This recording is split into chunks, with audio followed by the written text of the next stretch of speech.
Hello, everyone. Welcome into a brand new Inter Miami Roundtable. Today, we are pleased to have with us Inter Miami defender AJ DeLAGarza. AJ, thank you so much for taking the time. We're speaking with Fort Lauderdale FC Academy players today. They're going to be the ones who actually ask these questions. I'm just going to be the moderator and read them to you. My name is Andres Cordero. Thanks to everyone for joining us for this edition of Roundtable. And AJ, first things first, how are you? And thanks for joining us today. I'm good. Thank you guys for having me. I know it's been some tough times. Right now, just trying to do whatever I can for the kids and help them. Sorry, I have Really? kids in my house too. Yeah. Listen, that's the most relatable thing ever. I've got two children under 3 years old. It's almost impossible. Between them and the dog, we cannot get a clean Zoom session, but we're going to do our best. The first couple of questions from Jordan, Luis, Sebastian, and Enrico Porto are all along the same line. So I'm actually going to group these together because they want to know some tips for young players to become not just great soccer players, but eventually pro players. Yeah, man, I wish there was, one thing you could tell them and, it would work.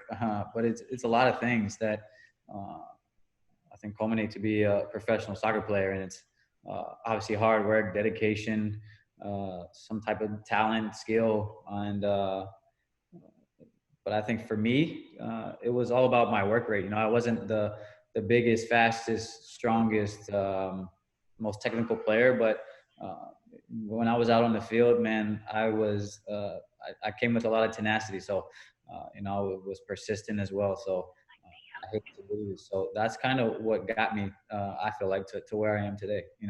I've been told no a lot of times in my life. And, at those points, it was, kind of, how can I prove myself right and prove other people wrong? So, that was kind of my thinking.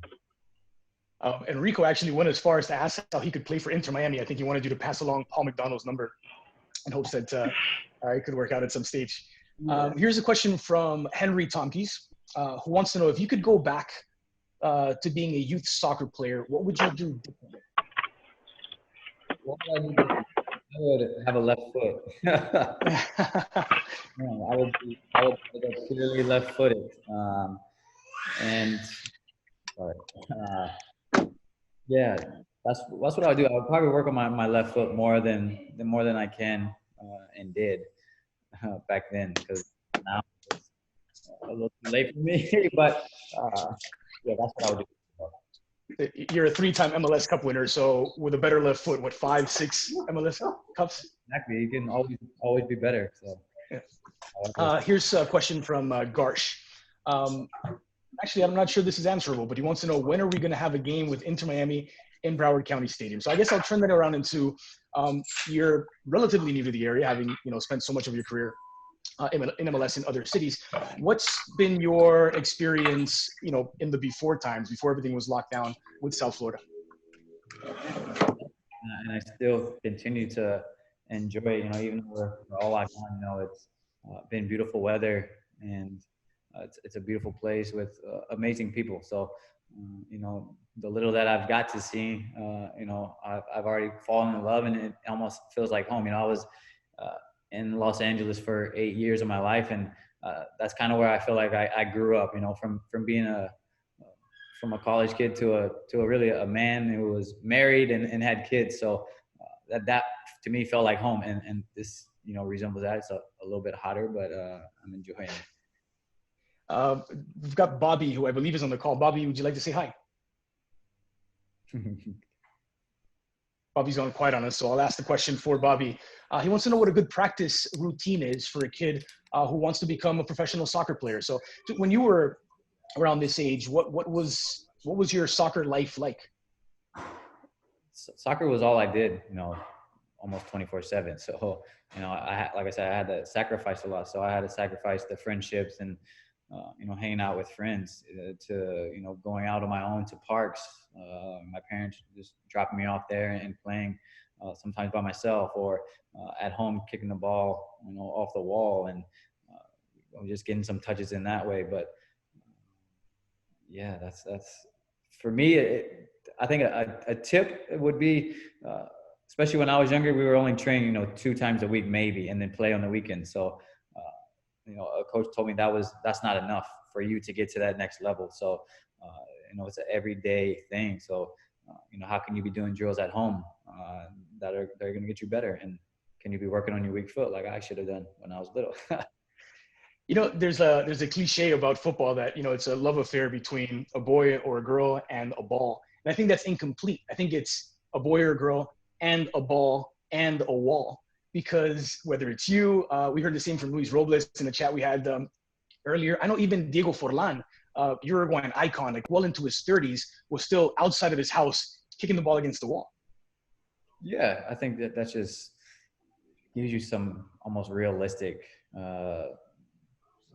specific passes or whatever it may be. So, you can only do so much dribbling on your own feet. We all can't be Messi and take on the whole team. So we have to be able to pass and receive the ball. So, I think a wall is a big thing. I like this question from Christian. Christian asks, what steps are required to become a Major League Soccer player aside from natural ability? So everyone says hard work, but if you could put into context, what does that mean, hard work? You talked about, sacrificing time with friends and families. Basically, you have to make football your life, don't you? Yeah, and I did that from, a very young age. I think that's what I did when I was 7 years old. It was soccer only. I played t-ball before that, and I tell the story a lot, but, they used to roll the ball to me when I was a first baseman, and I was like, I can catch, like, don't roll it to me. Like, let me throw it to me. And eventually I just quit. And, soccer was, my only sport. So, I made it my life at a very young age. And that was when MLS was just starting. So 25 years ago. So when I figured out you could play professional soccer, earn money, and for a living, for me, it was a no-brainer. I didn't know what it would take to get there, but, at that time I was just enjoying the game. So, fast forward, all the steps that I took in my career have gotten me here. Well, a good question here from Adrian, who wants to know, who is the best player you've had to defend, and what was his best move?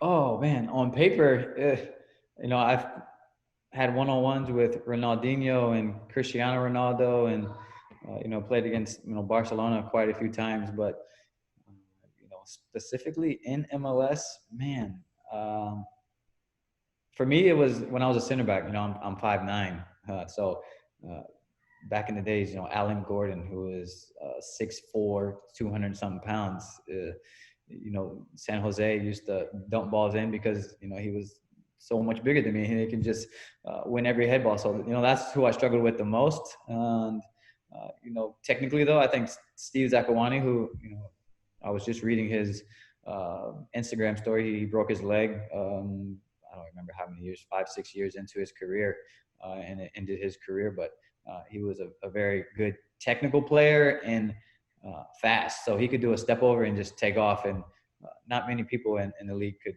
keep up with him. So, I want to go back to, you just mentioned playing, against Cristiano Ronaldo, playing against Ronaldinho. Is there a moment that stands out, a realization out on the pitch where you just see them do something that just completely mesmerizes you? Because it happens to us on a week-to-week basis watching them on TV. I can imagine having them, dribbling at you has to be, one, terrifying, and two, kind of exciting. Yeah, man. I have one video I'll keep for the rest of my life. It was me and Cristiano running from half field. He collected a ball, at the top of the box at that point after we ran. And then I slid and blocked the shot. So I'll always remember that. But when he got the ball at his feet, the whole crowd would go crazy. They just knew what he was capable of doing, and we all did too. But there was a play where he, I think, faked a shot like 3 times in a row and had 4 of us, jumping and diving and sliding, and the man still had the ball at his feet. And that's when, for him, it was his preseason. So, that's when you knew that, he was, I think, the best player in the world. Brilliant. Let's get a question here from Santiago Gonzalez. And Santi wants to know, what do you do on a day-to-day basis? He says to pressure your goals. I take that to mean to keep pressure on your goals, to continue to to achieve new things that you're setting out for yourself. So what can you do? What do you do day-to-day to keep those goals up? Well, I think everyone has goals to get better every single day, no matter if you're a youth player or I'm 32, coming at the end of my career now, and I still have goals that I want to achieve, and I want to continue to get better.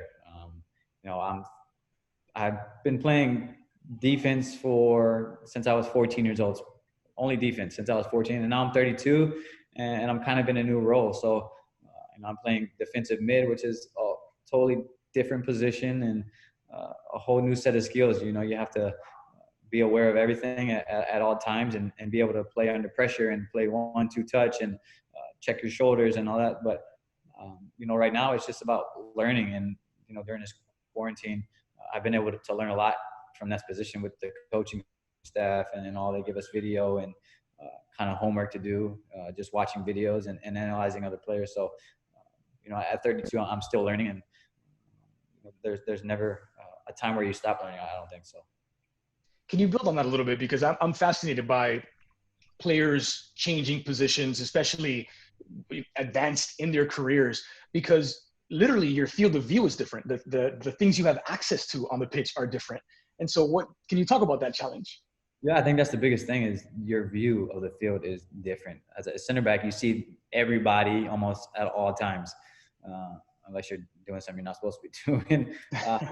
Then a right back as well. That's where I played most of my career, those two positions, and you see everything. And the center mid, there's people coming from you from all directions, and you have a couple seconds to get the ball, to find a pass and make a good pass to help your team either keep the ball or advance. So yeah, that's the biggest thing, is just the pressure coming from all different angles as a center mid.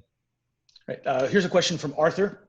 For AJ, Arthur wants to know, actually, this is a good question because it's about the distribution of talent versus dedication, what it takes to make it at the level that you've reached, your teammates have made it to, because there's a sense that everyone in the league has talent, and that it does take maybe that work rate is what separates. So, in your experience, have you come across players who are just supremely talented and don't seem to be working that hard? Where do you find that balance between talent and dedication to make it as a pro footballer?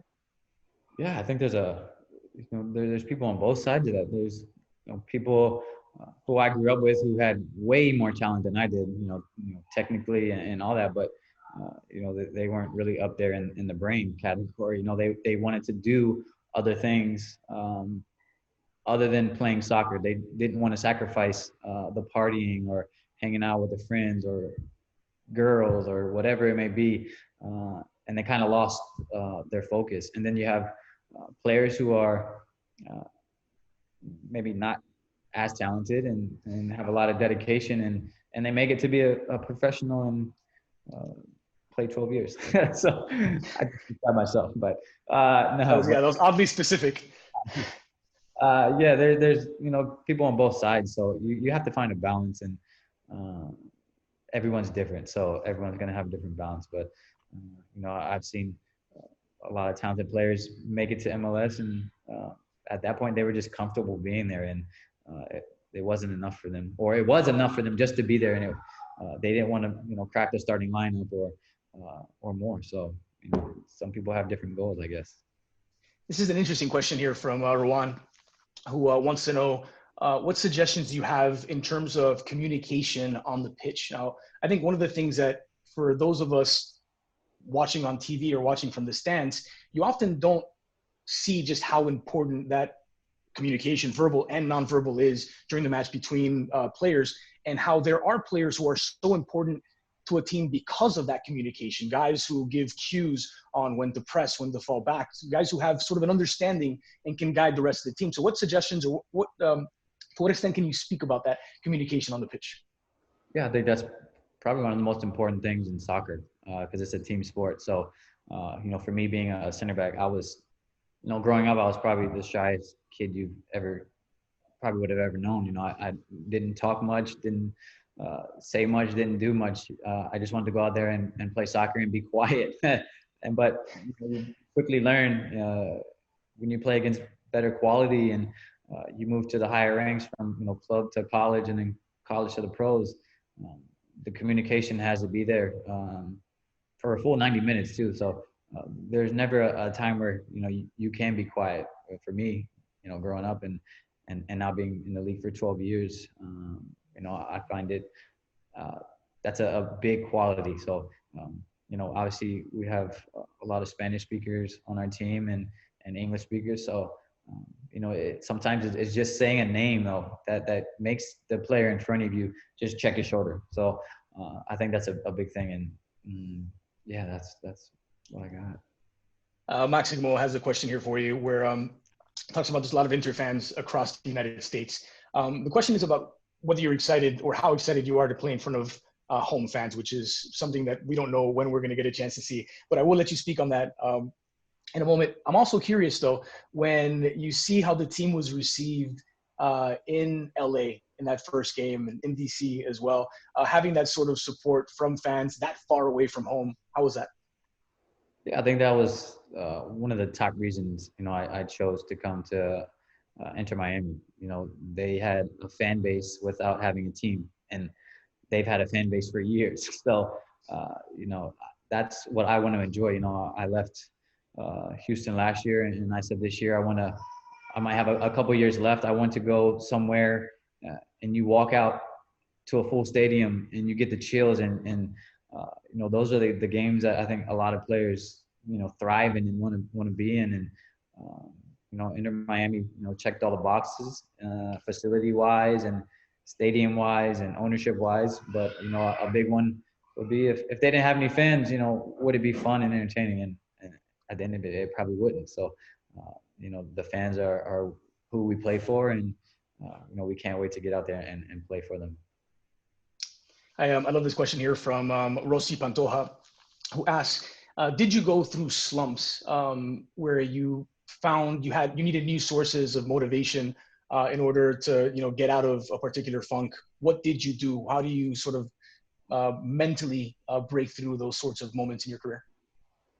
Yeah, I think we all have good games, bad games, good practices, bad practices. It's for me, it's all about, now when I have a bad practice or a bad game, it's about, I think about how I got to where I am now. And that's just from hard work and grinding and forgetting about that one day and moving on to the next. So, not thinking too much about that last play that I just messed up, but, how can I fix that and now correct it and be better for my team for the next play, and not letting myself down and ultimately not letting my teammates down. And, I think that's what drives me to keep going and just do better than I did last time. All right, so I'm going to press you a little bit on this one though, because we've all been there. Like you're having a particularly bad game. Your first touch didn't go how you wanted to, so your next one you're going to almost try and overcompensate, and you make it even worse pass or even worse touch. Yeah. What do you do in that moment to try and center yourself, to not allow it to just sort of snowball away from you? Yeah, I think that happens a lot to a lot of players, but this is how I start games. My first pass, I want to complete it, just to get those butterflies away. You make a simple pass, I can make a 5-yard pass, I don't care. Like, just to get those butterflies away and be like, all right, we're settled into the game and we're feeling good. Sometimes I look up at the clock and I haven't touched the ball for 4 minutes yet, and I haven't got my first touch, and I'm freaking out a little bit. You just want to be involved and feel the ball at your feet, and then play a simple one. So I think you give a ball or two away, it's how can I just complete the next one and play it safe. It's okay to play safe sometimes. You don't always have to make a killer pass or make a long distance shot or a cross-field switch. Keep the ball moving, and once you complete a couple passes, you'll get more comfortable. Last question I have here for you, AJ, is from Kira Reed. Riley Clark, who wants to know what advice would you give to a 10-year-old to have the best chance at success? And the reason I actually want to bring this question up last is at 10 years old, it really is about enjoying the game, isn't it? It's not about being a professional footballer at that stage, even if the game becomes your life. Yeah, that's a hard one. Right. I would still say enjoy it, and because it definitely only gets harder, from there on. You're going against better quality kids. Right now, maybe 10 or under kids are playing just to be out there and having fun. So just really enjoy it. And, when you start to get into high school and college and all that, that's, where it separates, where those kids who are playing for fun aren't playing anymore. And you'll be playing with better players and all that. And you can really work on progressing and becoming a better player. When did you know, this question is just going to come from me now because I want to build on this. When did you know that you were on the path to be a pro footballer, that it wasn't just a passion, it wasn't just something you loved, it was something you were going to make a career out of? I think that the minute I got drafted, I literally had no expectations. Obviously I thought about it growing up, that I wanted to do something and I wanted to be a professional soccer player, but until I was drafted, it didn't even seem real, that I had an opportunity. I wasn't highly regarded coming out of college because I was a 5'9" center back. So, I had to go to the combine and improve myself. And, I did very well. My team gave up 1 goal in the 3 games. And, the next week in the combine or the MLS draft, the LA Galaxy drafted me 19 overall. And my agent told me he had no idea if I would even get drafted. So, or where. So, it was, a shock to me. So, but obviously landed at a pretty good spot to start my career. So, but until then, I never thought I made it or even thought I had a chance because, like I said, I was just in the moment and kind of enjoying college when I was in college and playing there. And I'll leave it at this because it's the second time that you bring up your height during this conversation. So clearly there was a chip on your shoulder throughout your career. I have been just dumbfounded, for example, not a defender, but an attacker, watching someone like a Sergio Aguero in their career, how good they are in the air, despite being one of the shortest players on the pitch. And so as a center back, where you're forced to be good in the air, where you're forced to defend guys like Alan Gordon, who you mentioned, what did you do to sort of compensate for the lack of size? Oh, not getting those positions. So, again, communicating to the players in front of me, to the side of me, how can we put out a fire before, it goes up in flames? So how can we stop a cross before it gets in, lofted into the box for me and Alan Gordon? So, but at times I think, and I pride myself on being not a technical player, but a very smart player. So positioning wise, I would like to think that I was very smart and for the most part, always in the right position to cut off anything dangerous before it happens. So that was what I tried to do. Brilliant. AJ, thanks so much for taking the time. And a big thanks to the Fort Lauderdale FC Academy who joined us today for this roundtable. It's been fun. I've enjoyed listening. Thanks to all of you. And AJ, any last words? Man, good luck to everyone. And hopefully we all see you at a Inter Miami game this year. If not, definitely next year. The sooner the better. Thanks again to everyone. This has been Roundtable. So long for now. Thank you. You're welcome, guys. Cheers, guys. Thank you. Thanks. Take care. Thank You guys, appreciate it. Dre, thank you so much. Thanks, guys. Rafa, thank you. Look AJ, forward to thanks. seeing you guys. Bye. See It you was guys. really inspiring. Bye-bye. You're inspiring. Oh, Thank you, AJ. No problem, guys. Thank Bye. you.